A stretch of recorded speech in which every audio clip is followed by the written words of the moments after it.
Hello everyone, मैं हूं हीना और आप देख रहे हैं लीगल परसेप्शन। आज की इस वीडियो में हम भारतीय संविधान के अनुच्छेद 29 और 30 पर चर्चा करेंगे, जो हमें संस्कृति और शिक्षा संबंधी अधिकार देते हैं।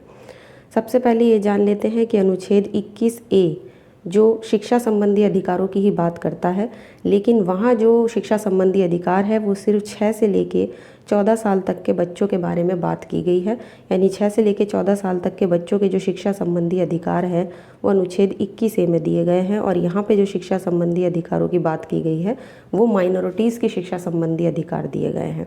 यानी जो अल्पसंख्यक है उनको शिक्षा संबंधी अधिकार अनुच्छेद 30 में दिए गए हैं। अब एक एक करके और केसेस के साथ इनको हम देखेंगे। तो सबसे पहले बात करेंगे हम अनुच्छेद 29 के खंड 1 की। अनुच्छेद 29 का खंड 1 देखिए क्या कह रहा है कि भारत में रहने वाले नागरिकों के किसी भी वर्ग को अपनी भाषा, लिपि और संस्कृति को बनाए रखने का पूरा अधिकार है। जो कि भारत एक विशाल जनसंख्या वाला देश है, यहाँ पे अलग अलग भाषाओं के लोग रहते हैं। तो सबसे पहले हमारे संविधान में मूल अधिकारों में इस बात को भी देखा गया है कि सभी को अपनी भाषा, अपनी लिपि, अपनी संस्कृति को बनाए रखने का अधिकार मिलना चाहिए। और इस अनुच्छेद का जो उद्देश्य है वो अल्पसंख्यकों यानी माइनॉरिटीज़ के हितों को सुरक्षित रखना है। ये उनके हितों को सुरक्षित रखता है, लेकिन ऐसा केवल तभी किया जा सकता है जब वो अपनी भाषा, लिपि, संस्कृति को अपनी रुचि की संस्थाओं को स्थापित कर सके और उन्हें सुरक्षित रख सके। इसके बाद आता है खंड 2। खंड 2 कहता है कि जो शिक्षण संस्थाएं राज्य के द्वारा पोषित हों, यानी जो राज्य के द्वारा चलाई जा रही हैं, वो राज्य निधि से चाहे सहायता प्राप्त हो, उनमें प्रवेश लेने वाले नागरिकों को केवल धर्म, मूलवंश, जाति, भाषा या इनमें से किसी के भी आधार पर वंचित नहीं किया जाएगा। यानी इन सभी ग्राउंड्स के आधार पर राज्य जो है वो किसी भी नागरिक को केवल धर्म, मूलवंश, जाति या भाषा या इनमें से किसी भी आधार पर उसको वंचित नहीं कर सकता है। तो अगर राज्य के द्वारा जो संस्थाएं चलाई जा रही हैं या जो स्टेट के फंड से, राज्य निधि से सहायता प्राप्त कर रही हैं, उनमें नागरिकों को केवल धर्म, मूलवंश इन सब आधारों पर वंचित नहीं किया जाएगा। अब इससे रिलेटेड एक केस देखेंगे, काफ़ी इम्पॉर्टेंट केस है इस खंड और अनुच्छेद 29 के लिहाज से। केस का नाम है मद्रास राज्य बनाम चंपाकम दोराईजन। इस मामले में स्टेट गवर्नमेंट ने एक आदेश की संवैधानिकता को चुनौती दी गई। यानी कि एक राज्य सरकार ने क्या किया, एक ऑर्डर पास किया जिसको संवैधानिकता के आधार पर चुनौती दी गई, क्योंकि वो जो आदेश था वो राज्य के मेडिकल और इंजीनियरिंग कॉलेज में एडमिशन में यानी प्रवेश में सभी के लिए एक निश्चित प्रतिशत निर्धारित कर रहा था। ऑर्डर को इसलिए चुनौती दी गई क्योंकि ये धर्म और जाति के आधार पर कॉलेज में एडमिशन का प्रावधान करता था। और इस मामले में याचिकाकर्ता जो एक ब्राह्मण था उसने इस आदेश को चुनौती दी और उसे जाति के आधार पर क्योंकि कॉलेज में प्रवेश देने से इनकार कर दिया गया था। अब देखिए इस पर सुप्रीम कोर्ट क्या कहता है।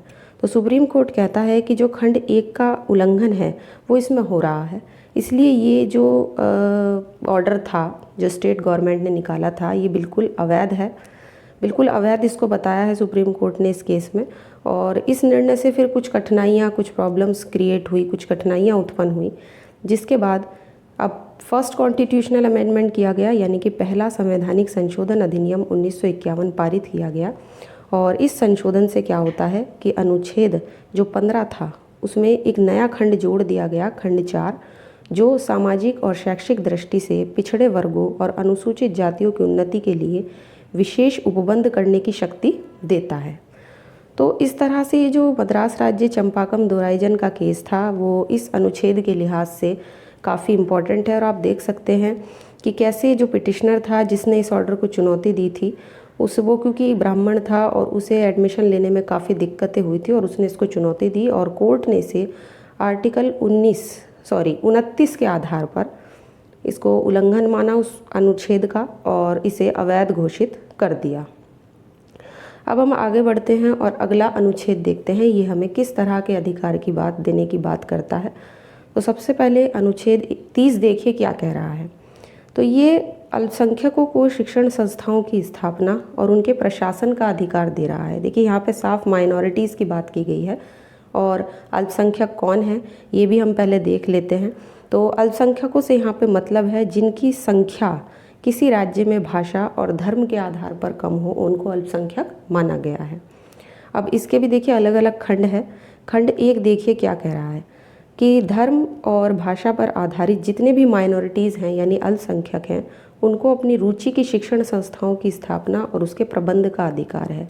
यानी माइनॉरिटीज़ को भी यहाँ पे अपनी पसंद की जो एजुकेशनल इंस्टीट्यूशंस होती हैं उसकी स्थापना करने का और उन्हें चलाने का पूरा अधिकार दिया गया है। इसके बाद आता है अनुच्छेद 30 का खंड 1, जिसको नया जोड़ा गया है क करके। देखिए 44वें संवैधानिक संशोधन अधिनियम से इसको जोड़ा गया था।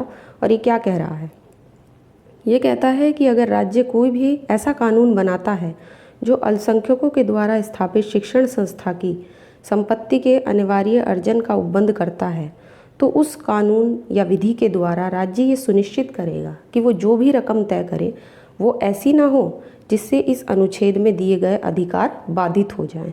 तो यहाँ पे एक तरीके से स्टेट की जिम्मेदारी बनाई गई है कि जो भी अल्पसंख्यक अपनी शिक्षण संस्था स्थापित करते हैं उनके लिए जो संपत्ति, जो पैसा है, उसका जो अनिवार्य अर्जन निर्धारित किया गया है, जो पैसे इकट्ठा वगैरह होते हैं, उस विधि या कानून के द्वारा कोई भी स्टेट ऐसी विधि या ऐसा कानून नहीं बना सकता जिससे जो रकम तय होगी उससे उन संस्थाओं की, उन एजुकेशनल इंस्टीट्यूशन की स्थापना करने में या कोई बाधा उत्पन्न हो। तो एक तरीके से यहाँ पे राज्य की ये जिम्मेदारी बनती है। अब हम देख लेते हैं कि साधारण शब्दों में देखिए ये क्या कह रहा है। तो अल्पसंख्यकों की शिक्षण संस्थाओं की जो संपत्ति का अनिवार्य अर्जन है, देखिए वही बात है कि रकम का जो उपबंध है उस करने वाली कोई भी ऐसी विधि नहीं बनाई जाएगी स्टेट के द्वारा जिससे उन शिक्षण संस्थाओं की स्थापना में कोई रुकावट हो। तो बस यहाँ पे रुकावट ना डालने की बात की गई है और जिम्मेदारी जो है वो स्टेट पर डाली गई है। अब आगे बढ़ते हैं और इससे रिलेटेड पहले केसेस डिस्कस कर लेते हैं। तो पहला केस है इनरी केरल एजुकेशन बिल का केस, जिसमें स्टेट ने इस विधेयक के द्वारा अल्पसंख्यकों को कुछ शिक्षण संस्थाओं को सहायता देने के लिए कुछ शर्तें निर्धारित की थी। इस केस में ऐसा हुआ था जिससे कि शिक्षक की जो नियुक्ति है, जो टीचर्स की नियुक्ति है, उन्हें हटाना है, उनका वेतन, सैलरी वगैरह के बारे में स्टेट ने कुछ नियम बना दिए थे और कोई भी शिक्षक है वो सरकार की मंजूरी से ही हटाया जा सकता था। अब होता क्या है कि अल्पसंख्यकों ने इन नियमों पर आपत्ति उठाई, माइनॉरिटी कहती है कि ये गलत है। कोर्ट ने कहा कि जो अनुच्छेद 30 है वो राज्य को शिक्षण संस्थाओं को बनाए रखने के उद्देश्य से विनियम बनाने से रोक सकता है ना। तो इस तरीके से जो आर्टिकल 30 है जो स्टेट को शिक्षण संस्थाओं के मामले में बाधा ना उत्पन्न करने की रिस्पॉन्सिबिलिटी दे रहा है और अल्पसंख्यकों को भी शिक्षण संस्थाओं की स्थापना करने का अधिकार दे रहा है, तो इसमें एक तरीके से स्टेट को रोक दिया गया और माइनॉरिटीज़ ने क्योंकि इस नियम पर आपत्ति उठाई थी, ठीक है ना, तो नियम बनाने से रोकता है। और इसके बाद आ जाता है TMA फाउंडेशन बनाम कर्नाटक राज्य। इस केस में देखिए 11 जजों की बेंच थी और हुआ क्या था कि अल्पसंख्यकों के बारे में इसमें क्लियर कर दिया गया कि अल्पसंख्यक कौन है। तो कोर्ट ने कहा कि अल्पसंख्यक वही है जिनकी संख्या पंथ, वही धर्म या भाषा के आधार पर कम हो। तो अगर किसी की संख्या किसी स्टेट में पंथ या भाषा के आधार पर कम है तो उनको अल्पसंख्यक माना जाएगा। और इस बात का निर्धारण जो है वो अलग अलग राज्य में उनकी जनसंख्या के विभिन्न अनुपात के आधार पर ही किया जाएगा। क्यों माना गया ऐसा अलग अलग राज्य पे उनकी जनसंख्या के आधार पर किया जाएगा? क्योंकि कोर्ट ने कहा कि राज्य की भी सरकार होती है, कई विषयों पर राज्य भी कानून बनाते हैं, इसलिए वो इस बात का निर्धारण कर सकते हैं कि जिन वर्गों की संख्या राज्य में पंथ या भाषा के आधार पर कम है उनको अल्पसंख्यक मान लिया जाए। अब आते हैं अनुच्छेद 30 पर एक और महत्वपूर्ण केस। देखिए केस का नाम है अजीज़ बासा बनाम भारत संघ। इसमें कोर्ट ने कहा कि जो अलीगढ़ मुस्लिम यूनिवर्सिटी है ना, वो मुस्लिम अल्पसंख्यकों के द्वारा स्थापित नहीं की गई है, इसलिए उन्हें इसके प्रबंध का अधिकार भी नहीं है, बल्कि ये संसद के द्वारा बनाए गए जो यूनिवर्सिटी एक्ट है ना, विश्वविद्यालय अधिनियम है 1920 का, उसके तहत स्थापित इसको किया गया है। तो थोड़ा सिंपल केस है, समझने में भी थोड़ा इजी है कि इसमें कोर्ट ने क्या कहा। अब इसका खंड 2 देखिए किस बारे में बात करता है। तो खंड 2 हमें बता रहा है कि शिक्षण संस्थाओं को सहायता देने में राज्य किसी भी शिक्षा संस्था के विरुद्ध इस आधार पर ही भेदभाव नहीं करेगा कि वो धर्म या भाषा पर आधारित किसी अल्पसंख्यक वर्ग के प्रबंध में है। यानी कि राज्य को भेदभाव करने से यहाँ पे मना किया गया है सिर्फ इस आधार पर कि वो किसी माइनॉरिटी वर्ग की तरफ से किसी धर्म या भाषा पर आधारित माइनॉरिटी की तरफ से चलाया जा रहा है। तो इस आधार पे यहाँ पे भेदभाव करने से मना किया गया है। तो ये था अनुच्छेद 29 और 30 जो हमें संस्कृति शिक्षा संबंधी अधिकार दे रहा है, उस पर हमारा वीडियो। और इस वीडियो लेक्चर के अगर आप PDF लेना चाहते हैं तो आप हमारे लीगल परसेप्शन चैनल के टेलीग्राम से ले सकते हैं। और मैं आशा करती हूँ वीडियो आपको पसंद आया होगा, और अगर आपको वीडियो पसंद आया है तो वीडियो को लाइक कीजिए, शेयर कीजिए और हमारे चैनल को सब्सक्राइब कीजिए।